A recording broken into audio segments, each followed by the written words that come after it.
Betting प्रचारको आरोपमा पक्राउ परेका हास्य कलाकार राजु मास्टर र बल्छी धुर्वे सहित 8 जनालाई 4 दिन हिरासतमा राख्न अनुमति। नक्कली भुटानी शरणार्थी प्रकरण विरुद्ध प्रदर्शन गर्ने 16 जना प्रहरीको नियन्त्रणमा। नक्कली भुटानी शरणार्थी प्रकरण आज 2 बजेसम्म जवाफी बहस सुनेपछि आदेश हुन सक्ने सम्भावना। कोशीमा 36 अर्ब 24 करोड 35 लाखको बजेट। सार्वजनिक धरानको खानेपानीका लागि कोशी प्रदेश सरकारले छुट्यायो 4 करोड बजेट। विगतमा कागज देखाएर कृषि अनुदान लिएका थिए, अब त्यस्तो हुँदैन। देशलाई कृषिमा आत्मनिर्भर बनाउनको लागि आलु र प्याजमा कर लगाइएको अर्थमन्त्री प्रकाश शरण महतको भनाई। माधव नेपाल उपेन्द्र यादवदेखि विप्लवसम्मलाई समेटेर समाजवादी मोर्चा घोषणाको तयारीमा प्रधानमन्त्री। प्रचण्ड केपी शर्मा ओलीलाई झुकाए वामदेव गौतमले। अबको यात्रा समाजवादी मोर्चातिर। महावीर पुनले गरे राजनीतिमा आउने संकेत। तपाईका छोरा नाति यहाँ बस्दैनन्, घुस खान अबदेखि छोड्दिनुस्। खर्च कटौती नै गर्ने भए गोर्खा डडेलधुरा र नुवाकोटको बजेट कटौती गरौँ भन्दै संसदमा चित्रबहादुर केसीको तर्क।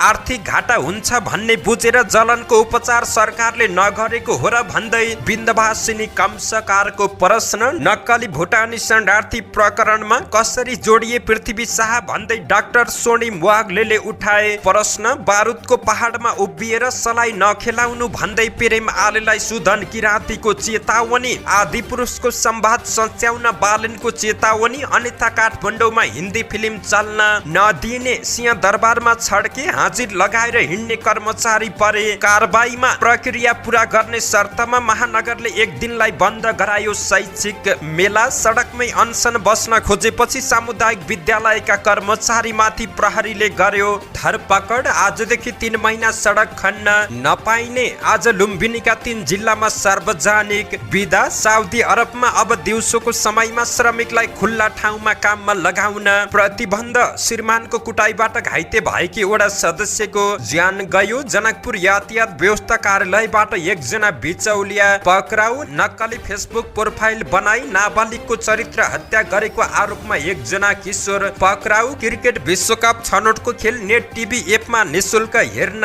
पाइने। दर्शक महानुभाव नमस्कार, तपाईँ हेर्दै हुनुहुन्छ नेपाल पोस्ट। म गोविन्द चापागाई। आज मिति विक्रमसम्म 2080 असार महिनाको 1 गते शुक्रबार, स्पेसम्म 2023 जुन 16 तारिक। यसै गरी आज असार कृष्ण त्रियोदशी तिथिसँगै मिथुन संक्रान्ति अन्तर्राष्ट्रिय परिवार रेमिटेन्स दिवस पनि रहेको छ। दर्शक महानुभाव, विशेष गरी हामी किसानहरूको लागि एउटा पर्वको रूपमा भित्रिएको यो असार महिना आजबाट सुरु भएको छ। विशेष गरी मानो खाएर मुरी उब्जाउने महिना भनेर पनि यो महिनालाई चिनिने गरिन्छ। सम्पूर्णमा शुभकामना व्यक्त गर्न चाहन्छौँ। दर्शक महानुभाव, आज पनि सदाझै उपस्थित भएका छौँ। विशेष गरी देशको पछिल्लो राजनीतिक अवस्था के कस्तो रहेको छ त विभिन्न नेताहरूको भनाई, देश तथा विदेशमा घटेका घटना, न्युज अपडेट, ब्रेकिङ न्युज लगायत आज दिनभरि कहाँ के हुँदैछ त शुभ बिहानी सँगै सम्पूर्ण जानकारीहरू लिएर उपस्थित भएका छौँ। दर्शक महानुभाव, हामीलाई कुन ठाउँदेखि हेर्दै हुनुहुन्छ अनि कस्तो लाग्दैछ त हामी प्रति कुनै प्रतिक्रिया छन् भने कृपया तलको कमेन्ट बक्समा आफ्नो प्रतिक्रिया उल्लेख गर्न सक्नुहुन्छ। सकेसम्म देशैभरिका अपडेटलाई समेट्ने कोसिस गर्नेछौँ। समाचार समय अवधिसम्म हामी सँगै रहनुहोला। आउनुहोस् शुभ बिहानी सँगै समाचारको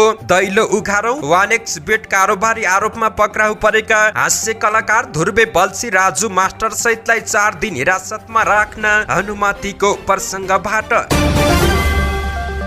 1xBet प्रकरणमा पक्राउ परेका कलाकारहरूमाथि अनुसन्धान गर्न जिल्ला अदालत काठमाडौँले 4 दिनको समय दिएको छ। बिहीबार अदालतले प्रहरीले उनीहरूमाथि अनुसन्धानका लागि 4 दिन म्याद थप्ने अनुमति दिएको छ। 1xBet प्रकरणमा काठमाडौँ उपत्यका अपराध अनुसन्धान कार्यालयले कलाकार र युट्युबरलाई पक्राउ गरेर सार्वजनिक गरेको छ। कार्यालयका प्रवक्ता एवं सूचना अधिकारी प्रहरी उपरीक्षक एसपी रविन्द्र रेग्मीका अनुसार कलाकार मरिचमान श्रेष्ठ, बल्छी धुर्वे, राजु पौडेल, राजु मास्टर, पवन खतिवडा, म्याकुरी, बेगम नेपाली, भटभटे माइला, युट्युबर अलिस राई, जलन घरती मगर, गणेश देवकोटा, सरोज घिमिरे रहेका छन्। युट्युब मार्फत 1xBet प्रचार गरेको आरोपमा उनीहरू पक्राउ परेका हुन्। काठमाडौँको बानेश्वरमा नक्कली भुटानी शरणार्थी प्रकरण विरुद्ध प्रदर्शन गर्ने 16 जनालाई प्रहरीले नियन्त्रणमा लिएको छ। बिहीबार बानेश्वर स्थित निषेधित क्षेत्रमा प्रदर्शन गर्न खोजेपछि प्रहरीले 16 जनालाई नियन्त्रणमा लिएको जिल्ला प्रहरी परिसर काठमाडौँका एसपी सीताराम रिजालले जानकारी दिएका छन्। यसमा 3 जना महिला पनि सामेल रहेका छन्। मानव अधिकारवादी शान्ति समाज नेपालका कृष्ण पहाडी लगायतहरूले प्रदर्शन गरेका हुन्। उनीहरूले नक्कली भुटानी शरणार्थी प्रकरणमा संलग्न रहेकाहरूलाई उन्मुक्ति नदियोस् र शीर्ष नेताहरूको सम्पत्ति छानबिन गर्नुपर्ने लगायत विभिन्न माग सहित प्रदर्शन गरेका थिए। नक्कली भुटानी शरणार्थी प्रकरणका 18 प्रतिवादीको थुनछेक बहस सकिएको छ। काठमाडौँ जिल्ला अदालतका न्यायाधीश प्रेम प्रसाद नेउपानेको इजलासमा बहस सकिएको छ। शुक्रबार भने सरकारी वकिलले जवाफी बहस गर्नेछन्। जिल्ला न्यायाधीश नेउपानेले सरकारी वकिललाई 2 बजेसम्म जवाफी बहस सकाउन भनेका छन्। हिजो 4 प्रतिवादीहरू आङटावा शेर्पा, टेकनाथ रिजाल, लक्ष्मी र हरिभक्त महर्जनका वकिलले बहस गरेका थिए। यस प्रकरणमा अहिलेसम्म 18 जना पक्राउ परेका छन्। थुनछेक बहस सकिएपछि उनीहरूलाई थुनामै राखेर मुद्दा अघि बढाउने कि धरौटी वा साधारण तारिखमा छाड्ने भन्ने बारे इजलासले निर्णय गर्नेछ। सरकारी वकिल कार्यालय काठमाडौँले यस प्रकरणमा 30 जनालाई प्रतिवादी बनाएको थियो। 12 जना भने अझै फरार रहेका छन्। कोशी प्रदेश सरकारले 36 अर्बको बजेट सार्वजनिक गरेको छ। आन्तरिक मामिला तथा योजना मन्त्रालयको जिम्मेवारी समेत सम्हालेका मुख्यमन्त्री हिक्मत कुमार कार्कीले बिहीबार मन्त्रालयको सभा हलमा अध्यादेश मार्फत ल्याएको बजेट सार्वजनिक गरेका हुन्। यसै क्रममा कोशी प्रदेश सरकारले धरान उपमहानगरपालिकाको खानेपानी व्यवस्थापनका लागि 4 करोड रुपियाँ बजेट विनियोजन गरेको छ। आगामी आर्थिक वर्ष 2080-81 का लागि बजेट प्रस्तुत गर्दै कोशी प्रदेशका मुख्यमन्त्री हिक्मत कुमार कार्की धरान उपमहानगरपालिकाको खानेपानी व्यवस्थापनका लागि बेल निर्माण गर्न 4 करोड रुपियाँ विनियोजन गरेको जानकारी दिएका छन्। अर्थमन्त्री प्रकाश शरण महतले सरकारले विगतमा कृषि क्षेत्रमा दिएको अनुदान वास्तविक किसानले नपाएको बताएका छन्। बिहीबार अर्थ मन्त्रालयमा किसानहरूसँगको भेटघाटमा महतले अब उत्पादनमा आधारित भएर मात्रै अनुदान दिइने जानकारी दिएका छन्। सरकारले कृषि क्षेत्रमा दिने अरबौं अनुदानको सदुपयोग भएन, दुरुपयोग भयो। उनले भने कागज देखाएर मात्रै अनुदान लिएका थिए, अब त्यसरी हुँदैन। अर्थमन्त्री महतले आलु प्याजमा लगाएको करले उपभोक्ता मूल्यमा वृद्धि नहुने भन्दै उल्टो मूल्य घट्ने बताएका छन्। सरकारसँग स्थानीय उत्पादनलाई प्रोत्साहन गर्न कर लगाउनुको विकल्प नभएको पनि उनको भनाइ रहेको छ। उनले तरकारीमा कर लगाउने सरकारको कदम देशलाई कृषिमा आत्मनिर्भर उन्मुख गराउने उद्देश्य रहेको पनि दाबी गरेका छन्। कम्युनिस्ट सहितका 4 दलको समाजवादी मोर्चा घोषणाको तयारी भएको छ। नेकपा माओवादी केन्द्र, जनता समाजवादी पार्टी, नेकपा एकीकृत समाजवादी र विप्लव नेतृत्वको नेकपा बीच समाजवादी मोर्चा घोषणाको अन्तिम तयारी भएको छ। विप्लवको पार्टी संसद बाहिरको दल पनि रहेको छ। नेकपा यसका नेता गंगालाल तुलाधरले शुक्रबार नै मोर्चाको घोषणा गर्ने तयारी भएको जानकारी दिएका छन्। हामी सरकारमा पनि सहभागी रहेका छौं, यसमा मत मिल्ने बीच समाजवादी मोर्चा बनाएर जाने बारे अन्तिम गृहकार्य भएको छ, उनको तर्क रहेको छ। हाम्रो समाजवादीको पनि शुक्रबार बिहान बैठक डाकिएको छ। सम्भवतः आज शुक्रबार नै मोर्चा गठन गरेर जाने सम्मको तयारी रहेको छ। मोर्चामा आबद्ध हुने शीर्ष नेताले संयुक्त पत्रकार सम्मेलन गरेर मोर्चा गठनको जानकारी गराउने उनले जानकारी दिएका छन्। माओवादी केन्द्रका नेता लीलामणि पोखरेलले पनि समान मत भएका दलबीच तत्काल संयुक्त सहकार्य गर्ने तयारी भएको जानकारी दिएका छन्। आवश्यक तयारी हुँदा छिटै घोषणा पनि हुन सक्छ। प्रधानमन्त्री पुष्पकमल दाहाल प्रचण्डले बुधबार मात्रै दाङ पुगेर मोर्चा घोषणा गर्ने तयारी भइरहेको जानकारी दिएका थिए। राष्ट्रिय सभा सदस्य वामदेव गौतम समाजवादी मोर्चामा समावेश हुने भएका छन्। नेकपा माओवादी केन्द्र, नेकपा एकीकृत समाजवादी, जनता समाजवादी पार्टी, नेत्र विक्रम चन्द विप्लव नेतृत्वको नेकपा लगायतका दल मिलेर घोषणा हुन लागेको समाजवादी मोर्चामा वामदेवको पनि इन्ट्री हुने भएको छ। राष्ट्रिय आविष्कार केन्द्रका प्रमुख महावीर पुनले राजनीतिमा आउने संकेत गरेका छन्। हिजो बिहीबार ट्विटर मार्फत उनले विगतमा 1% सम्भावना भएका काममा सफल भएको भन्दै आफू सांसद बन्ने सम्भावना 1% रहेको बताएका छन्। विगतमा 1% सम्भावना देखेका 5 वटा काममा सफलता मिलेको पनि पुनले उल्लेख गरेका छन्। उनले स्कुल पढ्ने, अमेरिका जाने, नेपालमै बस्ने, वायरलेस प्रविधिबाट दुर्गम गाउँमा इन्टरनेट पुर्याउने र राष्ट्रिय आविष्कार केन्द्रलाई अहिलेको अवस्था अवस्थामा ल्याउने सम्भावना 1% रहे पनि अहिले ती सबै काममा सफल भएको बताएका छन्। उनले राजनीतिक पार्टी खोलेर चुनाव लड्ने र सरकारमा जाने सम्भावना पनि 1% रहेको ट्विटरमा उल्लेख गरेका छन्। राष्ट्रिय जनमोर्चाका अध्यक्ष चित्रबहादुर केसीले अहिले नेपालमा सबैभन्दा पीडित ज्येष्ठ नागरिकलाई रहेको बताएका छन्। प्रतिनिधि सभाको बैठकमा बोल्दै उनले भने, म पनि एक ज्येष्ठ नागरिक हुँ। बुद्धि छ भने तपाईहरूले भ्रष्टाचार गर्न घुस खान छोड्नुस्, किनभने घुस खाएको पैसाले तपाईलाई वृद्ध अवस्थामा केही पनि काम लाग्ने छैन, किनभने तपाईका छोरा नाति यहाँ बस्दै बस्दैनन्। त्यस्तै उनले गोर्खा, डडेलधुरा, नुवाकोटको बजेट कटौती गर्नुपर्ने बताएका छन्। 51% बजेट 3 भागमा बाँकी अरू संसदको क्षेत्रमा भेदभाव पक्षपात बजेटमाथि भएको छ। यस्तो बजेटमाथि छलफल गराउनुको औचित्य छ र भन्दै चित्रबहादुर केसीले प्रश्न गरेका छन्। राष्ट्रिय स्वतन्त्र पार्टी रासपाकी सांसद बिन्दवासिनी कमसाकारले जलन अपराधको घटनाले चर्चा पाउने समाचार बन्ने भए पनि यसको बारेमा सदन र सरकारले चासो नदिएको बताएकी छिन्। बिहिबारको प्रतिनिधि सभा बैठकमा पहिलो पटक संसदलाई सम्बोधन गर्दै उनले नेपालमा सीमित जलन अस्पताल भएको भन्दै अस्पतालहरूमा जलन उपचार कक्ष किन नराखेको भन्दै प्रश्न पनि गरेकी छिन्। गरिबले जलन भोग्ने भएकाले आर्थिक घाटा हुने बुझेर जलनको उपचार सरकारले नगरेको हो र भन्दै उनले अर्को प्रश्न पनि गरेकी छिन्। मैले तेजाब जलनको अनुभव गरेको छु। यो अमानवीय कुर अपराधले गर्ने हानि, त्यसले दिने पीडा सबै मैले बुझेको छु। उनले जलन उपचार कोषको व्यवस्था गर्न पनि सरकारसँग माग गरेकी छिन्। राष्ट्रिय स्वतन्त्र पार्टी रासपाका सांसद डाक्टर स्वर्णिम वाग्लेले नक्कली भुटानी शरणार्थी प्रकरणमा अवैध आमदानीका कारण अनुसन्धानमा रहेका पृथ्वी शाह पनि जोडिएको बताएका छन्। प्रतिनिधि सभाको बिहिबारको बैठकमा डाक्टर वाग्लेले देशकै छवि धुमिल पार्ने नक्कली शरणार्थी काण्डमा शाहको केस पनि जोडिएको बताएका छन्। नक्कली भुटानी शरणार्थी प्रकरणमा अनुसन्धान भइरहँदा मुलुकको अन्तर्राष्ट्रिय छवि धुमिल पार्ने पृथ्वी शाहको केस पनि जोडिएको समाचार आएको छ। वाग्लेले भने, सुन्ने समयमा बोलेका उनले पृथ्वी शाहको केस कसरी जोडियो भनेर भने नखुलाएको बुझिएको छ। पर्यटन मन्त्री सुदन किराँतीले नेकपा एकीकृत समाजवादीका सांसद प्रेम आलेलाई बारुदको पहाडमा उभिएर सलाई नखेलाउँदा राम्रो भन्दै चेतावनी दिएका छन्। पूर्व पर्यटन मन्त्री आलेले सदनमा किराँतीलाई स्टन्ट मन्त्रीको उपनाम दिँदै भ्रष्टाचारी र चोरको संरक्षक बनेको आरोप लगाएपछि उनले चेतावनी पूर्वक जवाब फर्काएका छन्। किराँतीले फेसबुकमा लेखेका छन्, बारुदको पहाडमा उभिएर सलाई नखेलाउँदा राम्रो, म धेरै कुरा जान्दिन, देश र जनताको लागि राम्रो काम गर्नुपर्छ भन्ने मात्र जान्दछु। पुर्खाले भन्थे आफ्नो शरीरमा हत्ती बोकेर अर्काको आङको जुम्रा नटिप्नु। उनले आफ्नो देश र जनताको लागि राम्रो काम गर्न मात्रै जानेको बताएका छन्।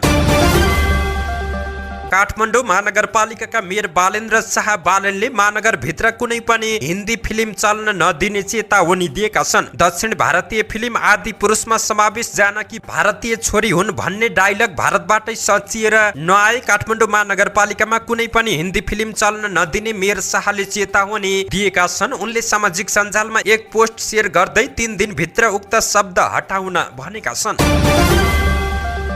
सिंहदरबारमा कार्यरत कर्मचारी हाजिर गरेर दिनभर हराउने गरेको गुनासो बढेपछि राष्ट्रिय सतर्कता केन्द्रले बिहिबार छड्के अनुगमन गरेको छ। देशको मुख्य प्रशासनिक केन्द्रमा हुनुपर्ने कर्मचारी हाजिर गरेर हिँड्ने गरेपछि कार्य सञ्चालनमा कठिनाई आएको भन्दै सतर्कता केन्द्रमा उजुरी परेको थियो। केन्द्रले गर्ने नियमित अनुगमन अन्तर्गत बिहिबार पनि छड्के अनुगमन गरिएको उपसचिव हरिप्रसाद शर्माले जानकारी दिएका छन्। केन्द्रले सिंहदरबारका सबै मुख्य गेटमा अनुगमन गरेको थियो। हाजिर गरेर हिँड्ने प्रवृत्ति रोक्न अनुगमन गरिएको शर्माको भनाइ रहेको छ। काठमाडौँ महानगरपालिकाले भिरकोटी मण्डपको शैक्षिक मेला प्रक्रिया पूरा गरेर सञ्चालन गर्न निर्देशन दिएको छ। महानगरसँग समन्वय नगरी 3D बनाएको भन्दै हिजो एक दिनका लागि प्रदर्शन स्थल बन्द गरिएको छ। आयोजकले महानगरलाई हिजो बिहान मात्रै मेला आयोजना गर्न लागेको जानकारी दिएको नगर प्रहरी प्रमुख राजु पाण्डेले जानकारी दिएका छन्। साथै मेलामा कलेजहरू सहभागी भएका विद्यार्थीको विवरण टिपेर राखेकाले हिजो बन्द गरिएको उनले जानकारी दिएका छन्। हिजो बिहान सभामुख शिवराज घिमिरे र वरिष्ठ कलाकार मदन कृष्ण श्रेष्ठले मेलाको उद्घाटन गरेका थिए। मेलामा 75 वटा भन्दा बढी शैक्षिक संस्थाका स्टलहरू राखिएका थिए। एससी र कक्षा 12 को परीक्षा दिएर नतिजा कुरेर बसेका विद्यार्थी र उनीहरूका अभिभावकलाई लक्षित गरी मेला आयोजना गरिएको थियो। उक्त मेला आइतबारसम्म सञ्चालन हुने कार्यक्रम रहेको थियो। बजेटमा आफूहरूलाई उपेक्षा गरेको भन्दै सडकमा रिले अनसन गर्न तयार गरेपछि प्रहरीले धरपकड गरेको छ। सामुदायिक विद्यालयका कर्मचारीहरूलाई बजेटमा सम्बोधन नगरिएको भन्दै आन्दोलन गरिरहेको नेपाल विद्यालय कर्मचारी परिषदले बुधबारदेखि रिले अनसन थालेको थियो। उनीहरू भद्रकालीमा रिले अनसन गरेर सडकमा बस्न खोजेका थिए। सो क्रममा प्रहरीले बल प्रयोग गरेर केहीलाई पक्राउ गरेको छ। सरकारको नीति तथा कार्यक्रममा सामुदायिक विद्यालयका कर्मचारीलाई बजेटमा सम्बोधन गरिने आश्वासन दिएकोमा बजेटले सम्बोधन नगरेको भन्दै परिषद चरणबद्ध आन्दोलनमा रहेका छन्।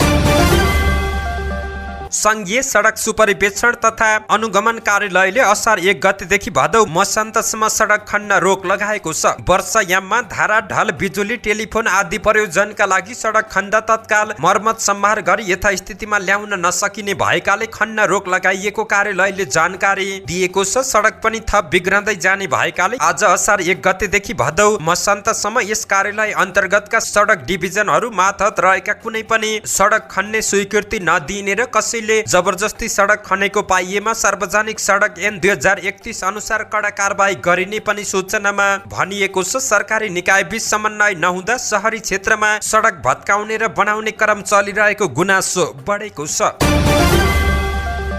लुम्बिनी सरकारले भूमिया पर्वको अवसरमा 3 जिल्लामा सार्वजनिक बिदा दिएको छ। आन्तरिक मामिला कानून तथा सहकारी मन्त्रालयको बिहिबार बसेको बैठकले असार 1 गते भूमिया पर्वको अवसरमा रुकुम पूर्व रोल्पा र दाङमा सार्वजनिक बिदा दिएको छ। मगर समुदायले भूमिया पर्व धुमधामपूर्वक मनाउने गर्छन्। भूमिया पूजामा खास गरी जमिनको पूजा गरिन्छ। प्राकृतिक विपत्तिबाट जोगिने विश्वासका साथ मनाइने यो पर्वमा पूजापाठसँगै नाच्ने पनि चलन रहेको छ।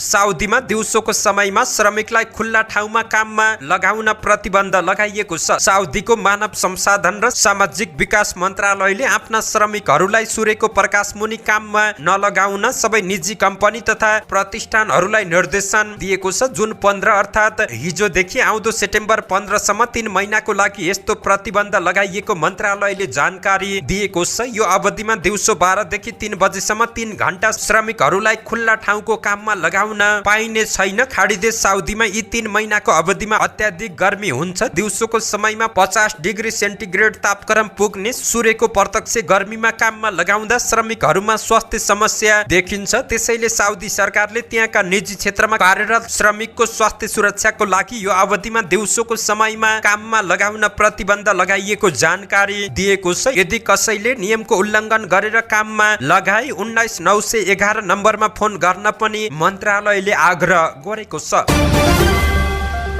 काभ्रेपलाञ्चोकको नवबुद्ध नगरपालिका 11 श्यामपाटी सिमलचौरका वडा सदस्य ज्ञानी विकाको कुटपिटबाट ज्यान गएको छ। जिल्ला प्रहरी कार्यालय काभ्रेपलाञ्चोकका प्रहरी नायब उपरीक्षक डीएसपी ढुण्डीराज नेउपानेका अनुसार श्रीमानको कुटाइबाट गम्भीर घाइते भएकी उनको धुलीखेल अस्पतालमा उपचारको क्रममा हिजो ज्यान गएको छ। श्रीमान शम्भु विकाले जेठ 29 गते राति 10 बजे जाँड रक्सी खाएर कुटपिट गरेका थिए। विकाको शव परीक्षणका लागि धुलीखेल अस्पतालमा राखिएको छ। कुटपिट गर्ने उनका श्रीमान शम्भु विकालाई पक्राउ गरेर घटनाबारे थप अनुसन्धान भइरहेको डीएसपी नेउपानेले जानकारी दिएका छन्।